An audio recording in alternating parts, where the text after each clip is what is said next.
All right, welcome everyone to today's episode of Is It Prophecy here on Israel National Radio Root Sheva. And the show is syndicated as Messiah Hour on YouTube. Go to YouTube and type in Messiah Hour with Ari Lewis, and you can subscribe to the YouTube channel. It's free to do so. You can check out some of our previous episodes with Dr. Joan Schroeder, Rabbi Ken Spiro, Rabbi Yosef Mizrahi, Rabbi David Katz, and much, much more. I'm also on JApp. You can find me there at www.j-app.me. Everyone wanted to know what is the relationship with early Christianity and Judaism. We're going to have our guest this afternoon explain that to us, Rabbi Shlomo Barya Schachter. Rabbi, how you doing out there? I'm wonderful, thank you. It's great to have you on, and let's talk about, in particular, early Christianity. Paul was obviously a very significant figure in early Christianity. Who exactly was the identity of Paul? Well, that's a very good question. Modern scholarship is torn on the question of, in a lot of ways. What we do have from Paul is a great deal of his writing. And so while the person of him is perhaps more difficult to identify historically, as a theologian and a religious leader, we do have a significant body of his work. In that way, he's more important to us as an idea person than as a historical person. And the ideas that he presents are not necessarily, they might be, but they're not necessarily bound to the particular time period in which he lived. And any Christian will tell you that the words of Paul are as relevant today as they were back then. Interesting. So there was an idea, though, that Paul was kind of brought in to separate early Christian, because early Christianity was very, very Jewish, and that he came in to separate so it'd be clear what was Jewish and what was not Jewish. Is that something that you tend to buy? There are Jewish sources which claim that Paul was appointed as an emissary of Rabban Gamliel HaZaken, who was at that time the head of the Sanhedrin, to take the phenomena of this community, of this emerging messianic community within the Jewish world, and export it to become a religion for Goyim, a light unto the nation, and to create everything that Paul did was at the behest of the Sanhedrin, and that he was acting really in full Jewish way to create a religion for Bnei Noach, and to bring the Bible and the faith and the messianic hope of the Jews, and really the belief that one day we're going to get it right here on earth, and bring it to the masses of the non-Jewish world. And so yes. with this in mind, it changes the way we read Paul. It's clear from his writings and from the stories, especially in the book of Acts, that he himself remained a Orthodox Jew, not Orthodox in the historical sense of the movement which emerged starting in the 17th, 18th centuries in Europe, but Orthodox in the sense that he was a halakhically observant Jew who kept the law. And he says a number of times that Jews should indeed keep the law of Moses, and that it's not a chidush to say that non-Jews are not obligated in the Taryag Mitzvot, that the 630 commandments were given to Am Yisrael specifically. Recently we've heard more and more about the Sheva Mitzvot in the Noach, which is not a new idea at all, but and so the idea that he was sent out to go create a religion for non-Jews comes out very nicely. To examine his writings in that context, now there's some discrepancies and you have to go through it, and again, this is not something that every scholar agrees upon. The pshat is not that he was an emissary. The pshat in his writing is that he at first, as a member of the Sanhedrin or the group around the Sanhedrin, was rodef to Christians. He was, looked at them as apostates, as people who had left the fold, and then at a certain point had a revelation of Jesus to him in a dream, at which he came to understand how all of the prophecies in the Bible, in the Old Testament, so to speak, in the Tanakh, were referring to him as the Messianic Messianic king. And then he went and reinterpreted the Old Testament for the Christian community. Now, most of the Christians at the time, Peter and his friends, who most of the direct students of Jesus, were relatively illiterate. They were not scholars. You know, at that time you had the scholarly group, the Prushim, like the Pharisees, were just emerging. These were the days of the Mishnah. There is a very early Mishnah in Pirkei Avot. Rabbi Gamliel Zaken, Hillel, people in those generations, and the Beit HaMikdash was still around. And Jesus himself was really preaching to the uneducated masses, to the Amei Haaretz. And so Peter, he may have known something and may have been a great man, was not Talmid Chacham, and Paul was. And the reinterpretation of the Old Testament, and therefore the attachment of the Old Testament to the New, is really a Pauline project. This was Paul's project, and to go spread the word that the Torah and all of the prophecies of the prophets of Israel were really coming to speak about Jesus. And this was his great project, that he wanted to allow people that were not Jews to have access to the Torah and have access to the process of Tikkun Olam that began with Adam Rishon and continues to this day. And he wanted to extend that covenant, right, and the process of Tikkun Olam to include the Goyim. And in order to do that, he saw the figure of Jesus as a person who opened the door for Goyim to have access to God and access to the love of God, which is guaranteed in the Torah and we can access to in the Torah. And that the antithesis of exile and pain and sin, the remedy for it is Torah. And if you understand Jesus, or not necessarily the historical figure of Jesus, but the literary figure which Paul made him to be, and the Redeemer in Paul's writings. So for a non-Jew, all you need to do is hang on to the tzaddik, so to speak, and you can be participant, and that you can know that your sins are forgiven, and know that God wants you, and to repeal the apparent rejection of humanity by God. Not that God ever really did it, but that people have felt rejected by God since we were kicked out of the garden, is clear. And that the great purpose is Jesus came to tell the world God is still with you. God has been with you and will be with you and forgives you.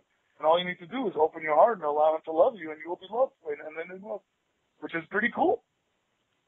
So let's talk about this character of Jesus, because a lot of historians are in disagreement of when he was born or if he existed. I know the Torah, the Gemara, talks about a few people that might have been him. They give name that guy and Yashka and this type of thing.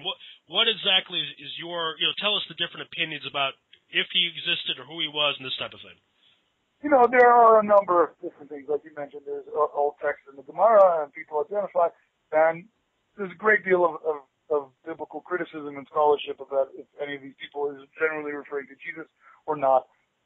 Personally, I think that the historical person of who was Jesus as a historical figure is really a great mystery, and I don't have any good answers. If we could play Back to the Future and take the DeLorean back to those times, right. And witness it, I'm very curious. I really have no idea what happened there. It's not clear what all went down. Basically, what you have is that he was executed by the Romans for being a claimant to the throne of Israel, and it was a political issue that, we can't have somebody claiming to be king. That would upset the Roman rule. There was a time of great, rebelliousness, and this guy Barabbas, Bar Abba, right, who's mentioned in the Gospels, who was a zealot, and who wanted to wage open war against the Romans, was also at that time. And I've often thought, what would have happened if Judas had not sold Jesus had not sold him out to the Romans?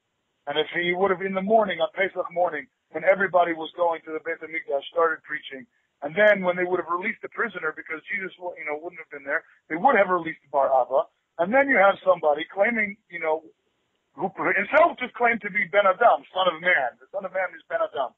He just claimed to be a human being. right? But they took that to mean the one who comes to draw a conclusion to the story which began with Adam, the Son of Man. But had you had a situation there, you could have had a full-scale rebellion that happened that morning. And whatever happened was to prevent such a rebellion from occurring.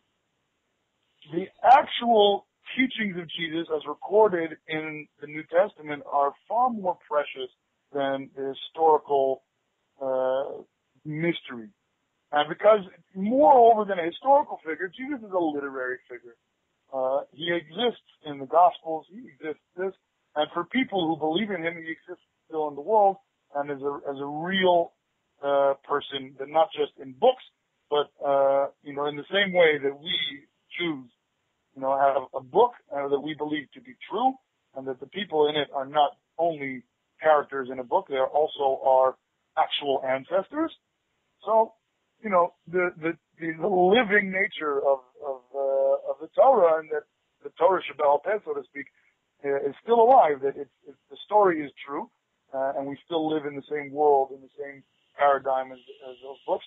Is the whole point is that it allows people, Jesus as a literary figure, allows people who would believe in him to participate, to say that the Torah is really true, and that the story which began with Adam is true today, and that I am forgiven, and it's time to come home to the Garden of Eden, and this is God, that's what we want. We want to go home. So, as a literary figure, and he's really quite remarkable in the way that Paul put him. Now, what you have after Paul, a number of years after Paul, is the destruction of the temple, and eventually the Bar Kokhba rebellion. Now, the Bar Kokhba rebellion was a major game changer for Christianity. If they thought they had a Messiah, and here comes another guy that's claiming to be Messiah, right? They saw Jesus as a specifically non-violent pacifist figure, and all of a sudden you've got a guy coming claiming to be the descendant of David, who's now going to fight the war against the enemies of God, and reclaim Jewish sovereignty, build the Beis Hamikdash, and is Mashiach the way the Jews expect Mashiach, right? There's a certain job to be done. There's to fight the enemies of God and return the exiles and build the Beis Hamikdash. And if he does that, he's the Mashiach. So along comes Bar Kokhba, and we have a legit claim to the throne of Gondo, so to speak, right? That here's the lost king. He's coming home, and it's what has been a legend is now a reality. This is a great challenge to Christianity, as you can imagine. Now, even more of a challenge to Christianity in terms of the identity of the emerging church is when the Bar Kokhba rebellion fails and the Roman Empire comes crashing through Eretz Yisrael, killing just about everybody. The fall of Beitar, they killed 800,000 people on one day and didn't allow them to be buried. There was a massive slaughter of the Jews of Eretz Yisrael. And at that point, all of the Judean rebels, so to speak, were wiped out. There was Galilee was a separate region of administration, and so there were Jews who survived in Galilee. But we see the Aseret Haruge Malchut that we read on Yom Kippur. There was a tremendous persecution of Jews going on, and a persecution of the Torah, that it was illegal to teach Torah. And at that point, what the Christians had to do, there was a line drawn in the sand. Are you Jewish or are you not Jewish? Because until that point, it wasn't clear. What's the status? Are the Christians Jews? Are they not Jews? Are they part of the covenant, but they're not, they're Geri Toshav? Are they Bnei Noach? It's not clear. And at that point, if you're going to be Jewish, you're going to die. And if you're not going to be Jewish, don't be Jewish. And at that point, what emerged in the young church was, for the first time, Goyish leadership. You had a man named Yochanan, the one we call John, emerge as the leader of the larger Christian community. And of course, there were many independent communities in each place, and free churches that will not beholden to anybody's leadership. But at that point, you had the Gospel of John come out, and a change in leadership. And what happened was the pagan Greek cults of the time sort of adopted Christ as a Greek hero, or adopted Jesus as a Greek hero. And in the same way that Hercules and Perseus and other Greek heroes were spawn of God, come down into women, who then bear a super child who saves the world. Right? And this is the model that we have in many, many Greek epic, heroes. That Jesus sort of becomes the same idea, and this is where we get the emergence of the Trinity and the emergence of the transubstantiation of, right, this is my body and my blood, and the doctrine of the virgin birth, although it appears in the Gospel of Luke, sort of referenced, it's not articulated as a doctrine, and all of these things emerged sort of as the pagan cult and the Christian church sort of merged into a larger Christian entity, and Christianity emerged as something separate from Pauline, right? And the Pauline process of giving access to the Torah to non-Jews became something else, and also the idolatrous practices, perhaps at that point, of offering incense and having statues. Paul would certainly not have stood for people offering incense before a statue. This is not something that a Jew is allowed to do, and they would have said that also for them, there's no avodah zarah allowed. That the prohibition of idolatry is in fact one of the mitzvot of the Sheva mitzvot b'nei Noach, and this is not a following thing, but because now what used to be the Church of Aphrodite is now the Church of Christ, but there's some of the same cultic methods of worship were maintained, and you have the entrance of all kinds of avodah zarah into the Christian church, and the genuine separation from what had been Paul's project, which sort of gave birth to something new, and the emergence of Yochanan, right, the Johannine Christianity. You also get at that point the Book of Revelations that comes out from the same guy, and a whole new sense of what Christianity is about. All right, now I want to talk about something you talked about when regards to avodah zarah, because I know it's disputed among the rabbis if Christianity is itself avodah zarah. So can you tell us what the rabbis were arguing about and what exactly is in dispute? The immediate issue involved is a question of what's called shituf, right? The Torah says, first in the Ten Commandments, we have Lo Tiyeh Lecha Elohim Acherim Al Panai. That's clearly talking about the avodah zarah mamish, that there is another deity, right? There's also a part of Elohei Zav, Elohei Zav Lo Tasun Iti, with me. Meaning it's not that this is another God, it's that I believe in God who created the heavens and the earth. I'm just associating another being and saying this is the incarnate. And you have in Christianity, it's a sense of Jesus was God the Son, is God in human form, right? Fully God, fully man. This is a problem. This is what's called, in halachic language, is called shituf. Shituf means association. You're mishatef somebody with God. This is also God.